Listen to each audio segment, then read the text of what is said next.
Hello and welcome to another exciting edition of the Burnout Avenue podcast. I'm Zach Patton along with my host Josh Neal. Josh, how are you doing tonight? Doing fantastic. How are you? I'm doing good on this off weekend. Did you have a good Easter? I did. Good to see some family. How about yourself? Yeah, it was awesome time seeing seeing some family, and I hope all of our listeners had a great a great Christmas, a great Easter with their families or whatever they decided to do. But yeah, we want to thank y'all for listening to us on this off weekend. Of course, we won't have a race recap, but we're going to look at some other things in this podcast. Some of the problems facing NASCAR right now, like attendance-wise and stuff like that. So we're definitely excited. We've been excited to cover this topic for a while now because, we think there's several problems plaguing NASCAR that's resulting in the decline of the sport. So, yeah, are you ready to dig into it, Josh? I guess so. Let's talk about it. Yeah. So right now, let's look at the price of going to a race, like the overall cost of going to one race like on one weekend. I mean, you got to think. Of course, you have the price of the tickets, you got prices of the hotel, then you've got gas if you're not from around there, a hotel, and then you got gas, and then of course food, and then if for some reason you don't decide to do a hotel, camping fees. I mean, going to a race these days, Josh, are pretty pricey. Yes, it is. We hear a lot of people. We've had a couple of people DM us on Twitter saying, we just can't afford going because we have to drive 4 or 5 hours. We have to stay at a hotel an hour and a half away just to get to the track. It's kind of crazy because used to you never hear these problems. As it hotels, they're not getting business, so they're just going to double up their money and hopefully they can, come out in the green. Is it the hotel's fault because they're not getting the customers they once did during the, a regular day? Who knows? But I think we have some interesting things here. Just open a couple of people's eyes. Yes. So one of the things we looked at, and even Clint Boyer pointed this out on Twitter around the Bristol weekend, is the price of hotels during a race weekend. So, Josh, we can't necessarily disclose the hotel that we looked at because that we could potentially get some trouble. But we did look at a Talladega. That's kind of just real quick. That is kind of what we're kind of focusing on, the Talladega area. We did look at a Talladega area hotel, and didn't you think what we saw, Josh, was disappointing? The price between a race weekend and then just a normal another weekend when a race wasn't at Talladega. So when you Google hotels, in this specific hotel, it was around, I would say it was probably around $90 for a regular night. That's Tuesday, Wednesday. But if you keep going on and you get to Friday and Saturday, and I think Saturday and Sunday, they're booked, they're sold out. But if you go to Friday and Saturday, it jumps up like $110, $115. So the question is that really optimal for the hotel? I mean, you probably don't see many people staying in Talladega, Alabama, on a vacation or needing a hotel. But the couple of weekends you get a year that you have fans coming to a track, you up the price $100. I mean, I don't know, I just don't get it because it just seems what's the counterproductive?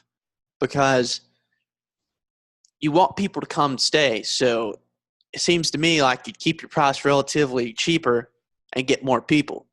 But instead, this is what happens. People see the ticket prices.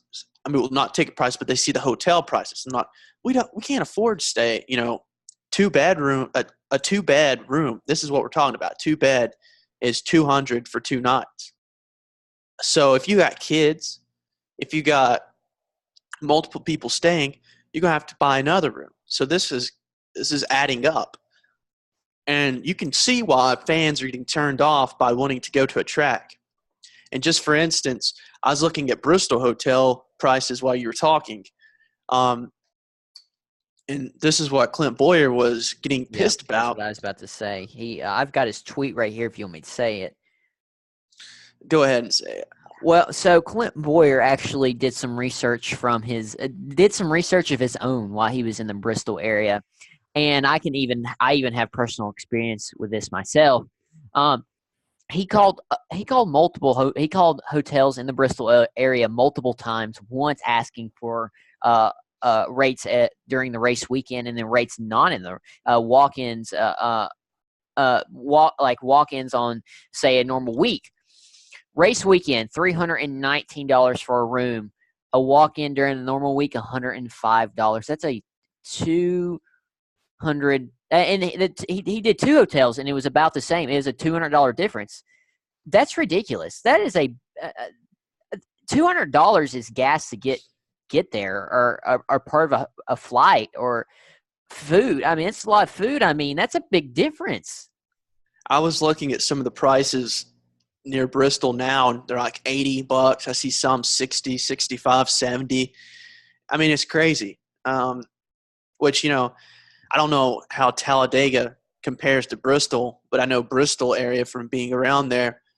It's not really the most luxurious place. You don't see a lot of people coming through that area to stay. So, I mean, I would assume Talladega is about the same. And it's just a problem. You got these, what if we went to Nashville? Let's take this and let's say, when Nashville pops back up on the schedule, like we presume it will in a couple of years, is Nashville ticket prices, they're relatively, you're from the area. How are Nashville ticket prices? Do you think they will go up? Because I'm sure they're relatively higher than the average. For like hotel prices? Yes. Do you expect No, no. Nashville hotel prices to If increase? anything, if NASCAR was to return to the Nashville area, if anything, prices probably won't go up that much, just because there's already so many high roller events in the area. Like, there's always Predators games. I mean, you have the NFL draft going on downtown. Ticket prices are jacked up now. But for a NASCAR race, I doubt you'll see ticket prices necessarily raise for that. Now, but then you go somewhere like Bristol, when there's not a whole lot of touristy things, or like you said, some place that you wouldn't just normally go for a vacation. I think that's where you really see the impact of those ticket. Is that the problem that we have? Is that the problem NASCAR has? These tracks are out in places that don't really have anything else to do, and then that way the hotels are taking advantage of NASCAR. Is that the problem we have? Because it sounds a lot like the problem when it comes to hotel prices. It's part of the problem. It's not. I think it's a multitude of problems, and I know we've got a few more things to cover here.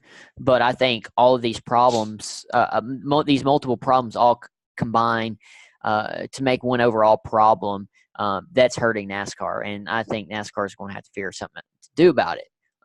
But kind of going back on Bristol, when I went to the Bristol race a few years ago, me and my family had to drive almost an hour and a half. It was either an hour and a half to a hotel. Do you remember what city that you stayed in? No, it was west of Bristol. It was back towards Knoxville, but just the fact that we had to go back that far to find just an affordable hotel is kind of ridiculous. I'm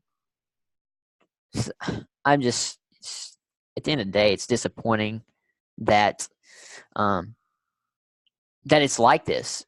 And so we looked at a Talladega area hotel, and for a race weekend to stay in a two-bedroom hotel room, it's around $200. So not as bad as Bristol, but then this other part's bad. You go in on a normal week or normal weekend, normal week, whatever, you pay $94 for a room. That's $100. That's $100 increase. That's still gas right there. That's still food right there. I mean, that's dinner and a half for family, or even for two. That's 2 or 3 dinners for a party of 2 right there. I mean, So That's essentially, these hotels are trying to get 2-to-1. They're trying to get a 2-to-1 ratio. They're trying to get 2 rooms for one. well, I mean, that, but I mean, it's because there's an event in town. People are going to come. I mean, there's still going to be people coming to it. I mean, there's still. I mean, places like Talladega and Daytona. I mean, you still get attendance. So I mean, you, it's an event, a major event in town. People are going to come. It may not be as many as it used to be. People are still going to come. So it's this almost like I guess, supply and demand. I mean, there's a high demand for hotel rooms for that time period. So of course they're going to take advantage of it and jack up the prices. I mean, essentially it's hotels taking advantage of what NASCAR has. Well, the event that NASCAR brings. Here's another question for you. I've never camped inside Daytona and Talladega. I don't know if you have or you have any knowledge. I've looked into it. So when you bring your camper or RV into the infield, how much is that? Because I know Talladega and Daytona, it's so big, you can sit down there and you can watch the race from the infield. Basically from your RV, you can sit on top of it and watch it. What's the price, of that, compared to, I mean, I'm just trying to look into all the details here. Do you know relatively? It's still here. It's still expensive. I'm going to, because I would assume this is track based and this is NASCAR based. So I've got it pulled up here on the website. I think last time I checked, to camp inside the infield at, say, Talladega, it's around $100 to $200 for the race weekend. Which, I mean, I think, but we're going to get in here and double check. Oh, it's went up. So if you want a tent, which this is not the worst. If you want a tent spot, Talladega has it listed for $450 a spot, and that's through Wednesday morning. Now, a tent, is that for businesses? No, I'm talking about like a tent to camp in the infield. That's $450 a spot for your tent. You could take a tent and sleep in it for $450. That's for 5 nights. What about an RV? Now, if we look at an RV, it is $650 per spot, and that's for 5 nights. Or, I mean, I think it's either way. Even if you stay 2 nights or 5 nights, it's still the same. It's still the same price. And it was how much? $650. Seems like to me you'd be better off just going there the whole week and staying.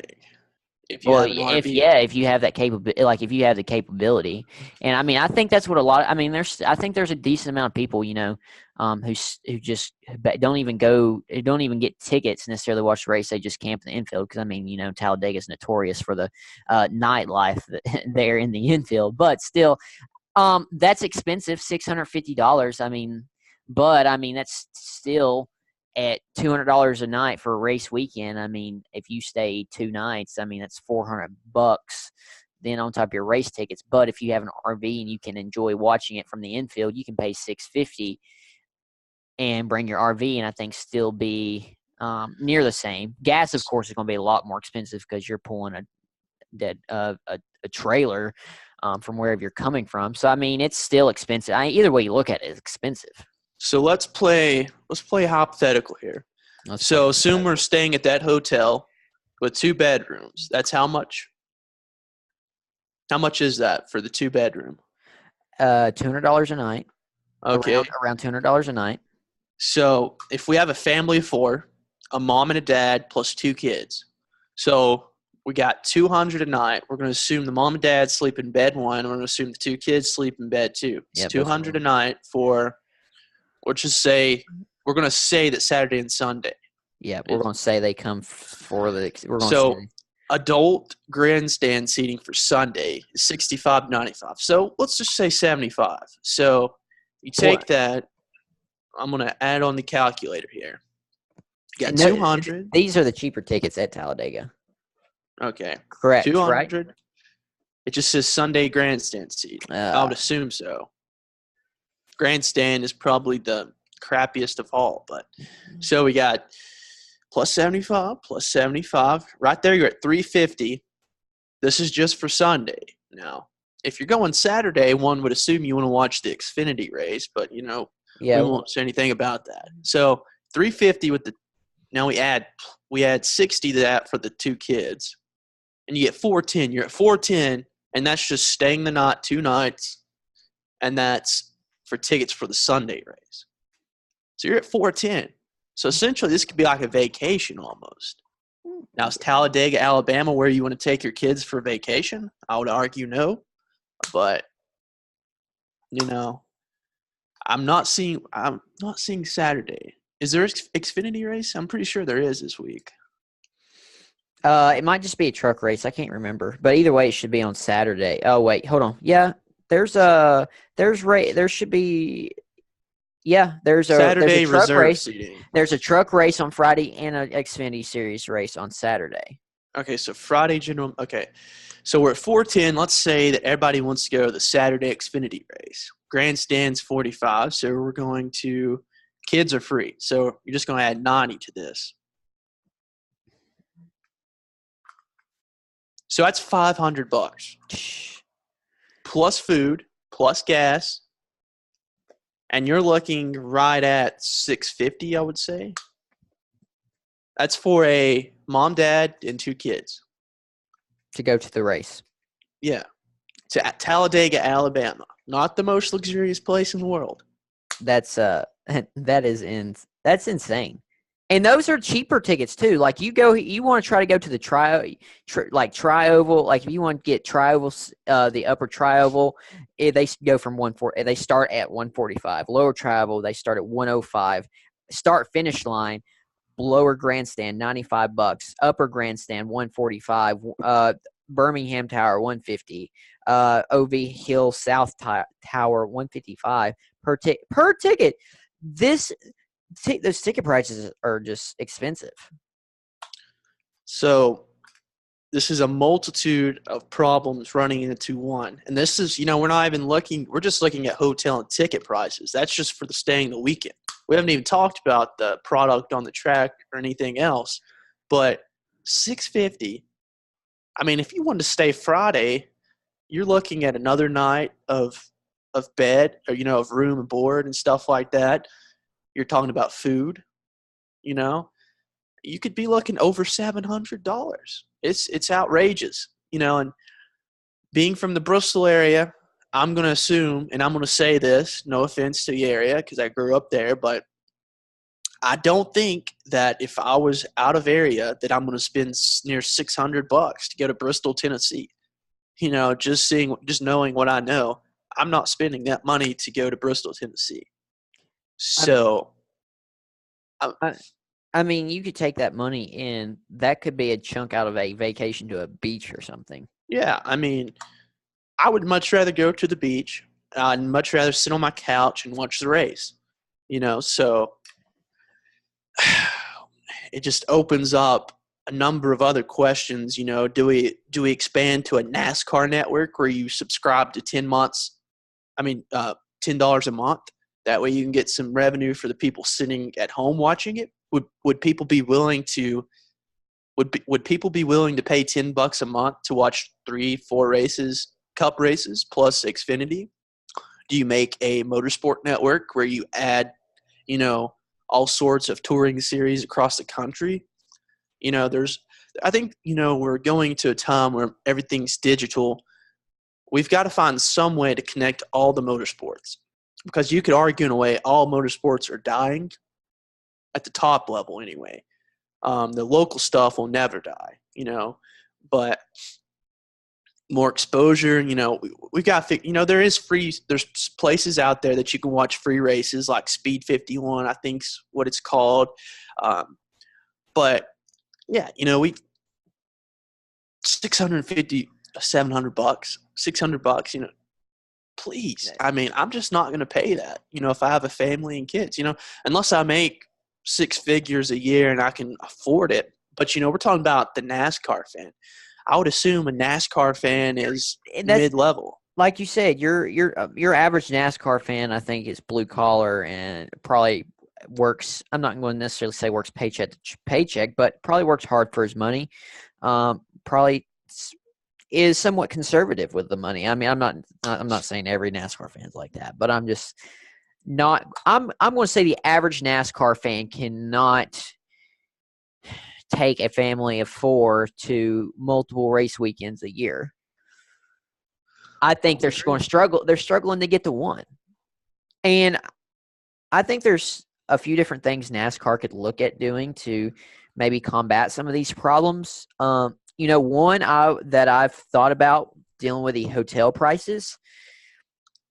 I think NASCAR needs to make maybe a hospitality department within NASCAR that just focuses on hospitality in the area of race areas like Bristol, Talladega, and try to partner with these hotels and stuff to lock in lower rates for race fans coming to these events, so they don't have to pay, so they don't get robbed of an extra $100 just because it's a race weekend. I mean, this is something I don't know if that could work. That it was just something that was in my mind that NASCAR could do, because I mean, NASCAR can always go to these hotels and work with them and offer them sponsorship on their page. Like you go to NASCAR and look at the official hotels of that race weekend, and fans can go through and book at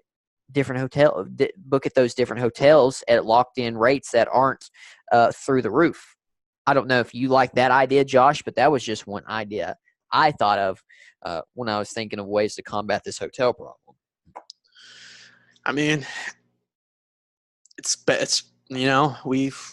we don't hear much talk about it, so anything is the littlest of things is relatively good. So,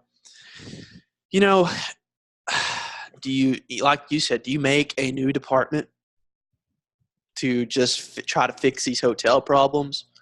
Because you can't just go to a hotel and tell them, we want you to charge this right here, when they don't have any sponsorship. The hotels need to start sponsoring races. That way they can lower ticket prices. That way they get a little bit more piece of the pie. Probably not, because I don't think hotels are more of a local thing. You do have Holiday Inn. They used to be with Clint Boyer back in the day. You've had several, just pop up a few races and, do that. But it's like you said, we've got to have like a division of NASCAR. I'm not saying put a lot of money into it, but put a couple people over it. Well, and, I'm not necessarily saying not sink a lot of money to it, but this could be a department that saves NASCAR, though. So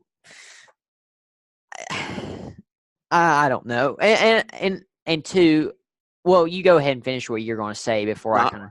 I'm done. You go ahead. Well, I think too, part of this hospitality department, not necessarily just looking at hotels, but also what can races do to make it more affordable for people to come. Like I know not every track does this, but I think you can correct me if I'm wrong, so I may be wrong. Doesn't Bristol let kids in for free? Like they do, like a deal, like if you're under a certain age, you get in for free? Is that a thing? Or am I making that up? I swear I've heard kids. I think so. See, promote like marketing, like say you do. Okay, say you let kids under 12 in free, a free ticket for kids under 12. Okay, tell me this. I'm going to say this. So, okay, say you're a parent. You have 2 or 3 kids. I think that's probably what the average American family has, 2 or 3 kids. Oh, Talladega's running a special. Kids under 13 or 14 get in free. All right, so there's 2 free tickets for my kids. Let's go ahead and spend $100 a ticket for me and my wife. So that's really $200 for 4 people to get in. That sounds a little bit better deal, don't you think? Yep. So giving away those free tickets, even though you're losing, I guess, the money from those tickets, you're getting back. I think you can get back. You can get back that in just the deal of that, I think, draws more people. And I think if you draw more people, even though you are giving some away free, you'll end up eventually making more.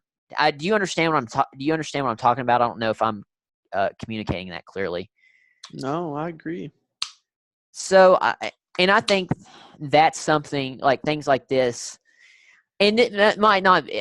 It might not be need to call the hospitality division, but I think NASCAR needs to put together a committee or a division to look at combating problems like this. 100%. I agree.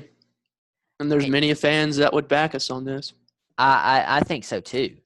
I mean, I think NASCAR seriously going to have to do something to look at problems like these, and there's still other problems, like we said, on some of the on track performance also is a thing too. But I think ticket prices and hotel prices are a little bit different, or is a little bit different variable than of changing on track performance. Just one quick note, like I wouldn't say that no, but going to the Bristol race and seeing that track so empty, I was just looking and seeing, if they were selling tickets for the night race, were they selling the whole whole track? So I'm looking here, and they have opened tickets up, around the track. It'll be interesting to see if they keep that open. But generally the night race does better. But it's going to be real concerning because we've had a couple races here in a row where Bristol has put up relatively good results to fans, being there and not being there. So if the night race can, provide a little bit more people there, which I expect it will, I think, we have to start looking and saying, March, is March a good time? Can we expect a lot of people to travel in March and not during the summer? Because, a lot of people like going places during the summer. So, I mean, August 17th, that's right before school starts or right when school starts for many people. They could use that as the last weekend to go somewhere, watch Bristol, then come back and prepare for school or get back in the rhythm of work. So will people travel to certain areas March, during the spring? You just open up a can of worms into many different things. And, it's marketing people that take care of that stuff and analytics and all that. But we're just talking about one of the few problems. There's several other problems to dive into, but, we're not geniuses, and we're not even going to attempt to be them. So No, not at all. And I think too, from what I'm hearing, you've probably heard these rumors too, but when they do this, I think, is it what, 2020, or is it, I don't know, it's 2020, 2021, they're doing this major schedule overhaul where they're so considering 2020 is when their agreements run out with all the tracks. Yes, and I was listening to the Dale Jr. download the other day, and they had Steve Phelps come on there, NASCAR president, and he was talking, they can't do anything about, next year's schedule. Yeah, all they could do was rearrange it. Yeah, it's legally binding that NASCAR has to have a top series event or and whatever the Xfinity race is there too. So, like he said, and I mean, there's nothing, like you said, there's nothing that can be done about it next year because they have contracts in place that legally bind NASCAR to go to these tracks. He did say, however, they're going to do their best to not get in those agreements, because they have so many people that disagree with these tracks or just not having a great time seeing these tracks. So he did say they will not get into a big agreement ever again. So I like the direction. I like the guys that are in charge of NASCAR right now. I feel like they know the problems and they're going to try their best to fix it. So try is the key word. Yeah, try. Whether they do it or not, it's a different thing. But he did say, however, he expects more. I'm pretty sure I heard he expects more short tracks on the schedule. He didn't say if there will be more, but he did say expects, and there will be more road courses. I feel like we see many road courses, in the Xfinity series, that we could go to. So it's funny, he did say when he first got the position, road courses were like the least favorite tracks to go to. Here a couple years down the road, and road courses and short tracks are what everybody wants. So I thought that was pretty interesting. Yeah, so shortening the schedule and adding more short tracks. And I honestly, Josh, I think at some point me and you can have a segment on what our, I guess, 2021 schedule would look like. I mean, you can go through and pick tracks that we would put on our 2020 schedule. Well, we can look at that at a later time, but that's just an idea for you. But there's a lot of tracks out there. That I think you could add to the schedule in lieu of some of these other tracks that would be exciting to watch. I mean, and most of them I think being short tracks. And there's a lot of tracks you got to think. There's Nashville Super Speedway. That's outside of Nashville. Then you have, of course, Fairgrounds. We do not. The Super Speedway. That's the big one, right? Yeah, I'm just saying. For example, there's a lot of tracks around that aren't even being used anymore. Like you have Memphis International. I don't even think it's Memphis International Raceway anymore. Like that's not being used anymore. At one time, it was on the circuit. I mean, these are like NASCAR bringing the sprint or the high Monster Energy Series, whatever you want to call it now, to like Memphis or something. I mean, I think that wouldn't be terrible for the sport. That's a shorter track. It's definitely different. I think it would changing it up. I think would spark people's interest, and if the cards are played right, pricing wise, I feel like you could go to places, say like Memphis, where we haven't been before, and sell out the place just because it's different. It's a new race. It's a new place where the highest level series has never been before. So that's just, for example, kind of what I'm saying. There's just a lot of tracks around, at least in the southern area, that aren't being used that could be utilized to revitalize the sport. I would agree.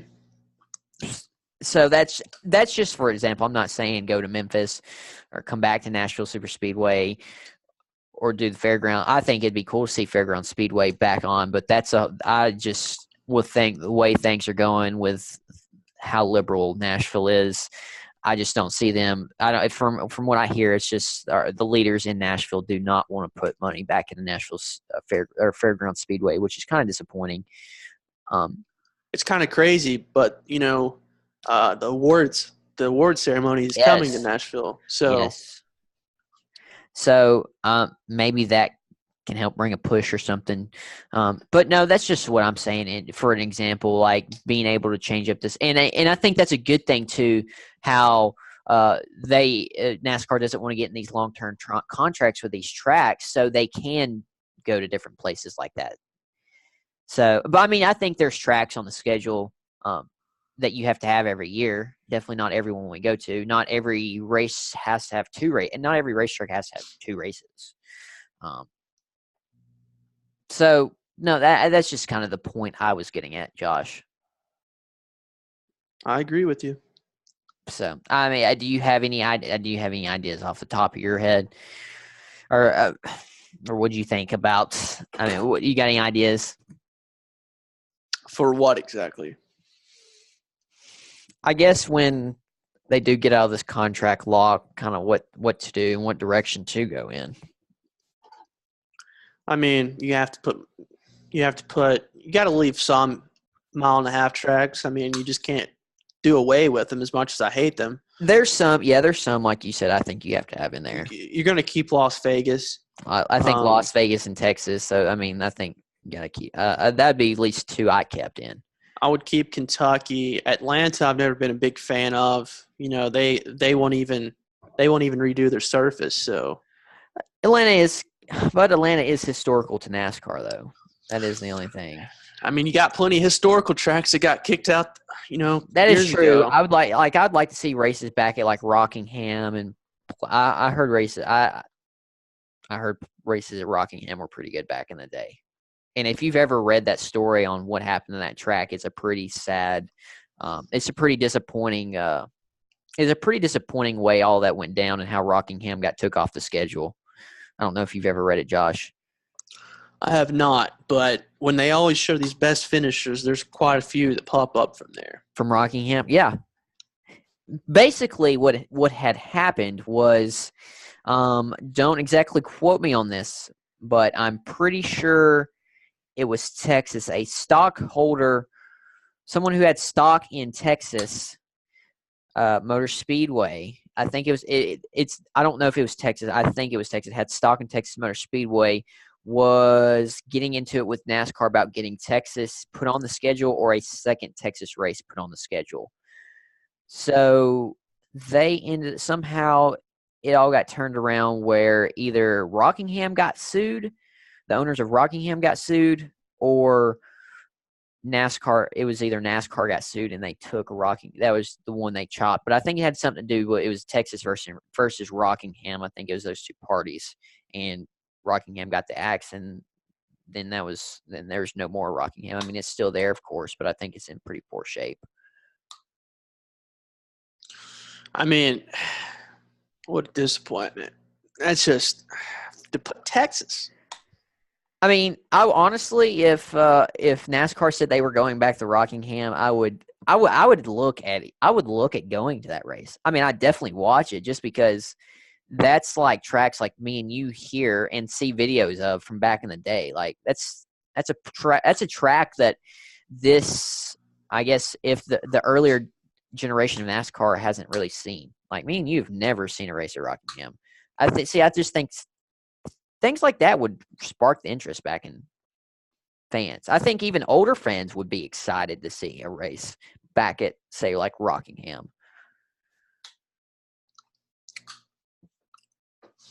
Yep. How much time we got left? How much time we're at 36 minutes, so we have about 4 to 5 minutes left. You want to go over your power rankings real fast, just to let the people know if they didn't see the article? Yes, Josh, you go over your power rankings first, and then I'll touch on mine because I've got to actually pull mine up. So if you go on the Burnout Avenue website, burnoutav.com, we posted an article this past weekend where both of us and Brandon Cruz, our DFS writer, he posted his top 10 power rankings as well. But I'll start off. So starting in my 10th place, I had Chase Elliott. I think he's done relatively decent to this point. He's not done enough to get in my top 8, 7. Clint Boyer, I picked 9th. I can see where you could have him top 7. He's came on as of late. I still think guys ahead of him, like Kurt Busch and Blaney, been more impressive to me to this point. 8th, Kurt Busch. You could very well argue and say he's had better runs than Truex and Blaney. Truex has the win, but I'm going to keep Busch 8th. Ryan Blaney 7th. I had to put him 7th because he's led so many laps and he's just not been able to finish races. His time will come. Truex 6, I can see some people getting on to me for putting Harvick ahead of Truex, but I think Harvick's been more impressive at this point, even though Truex has caught fire here as of yet. Harvick 5th, like I said, he's not done anything great to this point, but he has ran well and had good cars. Denny Hamlin, 2 wins. Logano, 1 win. Keselowski, 2 wins. And Kyle Busch rounding out my top 10 in first with 3 wins. So we all had Kyle Busch first, to no one's surprise. But I'll let you talk about yours real fast. Yeah, that's no surprise that Kyle Busch is first, but yeah, I've got Chase Elliott 10th, same as you. So performances, had some good, had some bad, nothing just out of the blue. Clint Boyer in 9th. Not necessarily the bestest of seasons, but he had a good. I mean, his last finish. Or was it Bristol? What was it? Bristol? He finished 2nd or 3rd. Clint Boyer, I think he's slid back there at the end. I'm not sure, but he's had decent past few races though. Ryan Blaney, I think he had a strong start of the season. I think he's had some troubles the past few races, so that's why I put him there in 8th. Kurt Busch, he's been up there. He's been top 10 runs, so I think that's why I've got him at 7th. Kevin Harvick, he's always in the mix in the top 10, top 5. He just hasn't been able to close yet. This is where I get a little heat. I've got Denny Hamlin in 5th. Yeah, he's got to win.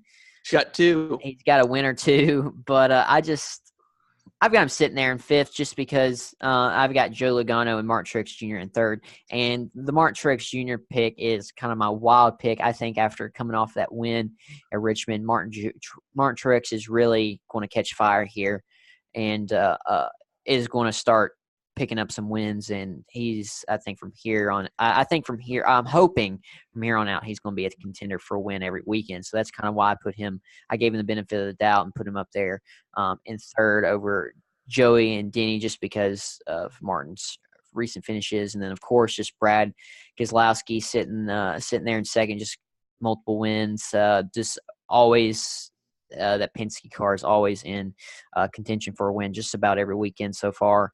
And then, of course, Kyle Busch sitting in first place. I mean, you can't argue with that. Yeah, your Truex pick is the wild card, like you said. Just to go over Brandon Cruz's. He had Blaney 10th, Almirola. That's debatable at 9th, Clint Bowyer 8th, Kevin Harvick 7th, Truex 6th, Denny Hamlin 5th, Kurt Busch 4th. I was a little bit caught off by Kurt Busch being 4th. Joey Logano 3rd, Brad Keselowski 2nd, and Kyle Busch 1st. We're hoping to get Brandon on a podcast here soon. We keep having these schedule conflicts, but we promise we will get him on a podcast here soon. Sooner or later, we will get him on. But yeah, I think that about does it for all the time that we have. But got anything else to say, Josh? I'll say this every week till we get rid of these stickers. But once again, if you are listening and you're just listening, just do these simple steps and you'll get a Burnout Avenue logo sticker. You know, I'm sure you NASCAR fans have a cooler or you have a toolbox somewhere that needs a sticker. So do these 2 steps. Rate us 5 stars and hit that subscribe button. That's all you have to do. And follow us on Twitter if you want to, but I'm assuming if you're listening to this, you already follow us on Twitter. Follow us on Instagram.